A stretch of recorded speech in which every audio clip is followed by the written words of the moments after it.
It's 2025. We have ChatGPT, we have LLMs, we have all this going on.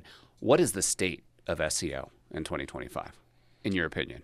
So if I had to just kind of generalize it or summarize it, the state of SEO is just you get out what you put in, I think. Okay. So if you're willing to make an investment, if you're willing to see it through, if you're willing to put in the time, the work, or have somebody who can competently put the work in for you, you're going to see results at some point. The timeline might not be as long as you want.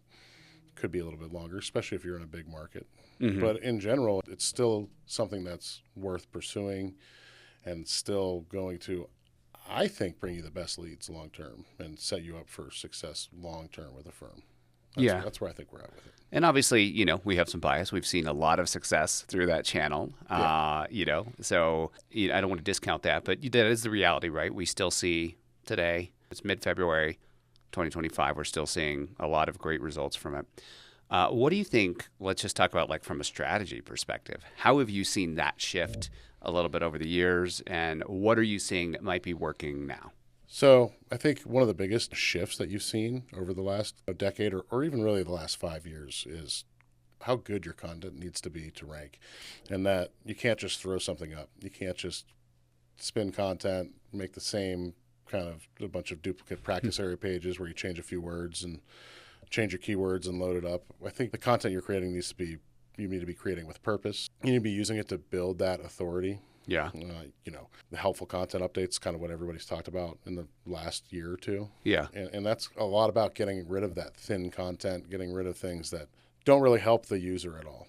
And so I think that's a big area where you really have to focus on how good your content, who's writing your content. Are you making sure that it's good? Are you making sure that it's carrying the message that you want it to carry? And are you making sure that it's useful for people? For your actual clients. Yeah, the people that are going to hire you. Yeah. Not is this good enough for another lawyer? Yeah. Do I sound smart enough when I write it?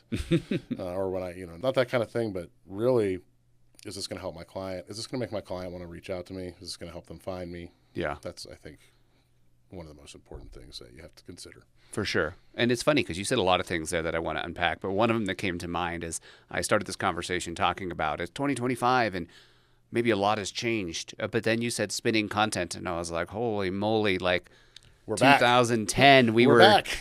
2008, whatever. I was working with a law firm in California, and they wanted to create a lot of practice area pages for all these different cities. And the solution at that time was effectively spinning content, which is, for those of the audience that don't know, it was basically taking an article and changing words out for synonyms and making it different enough.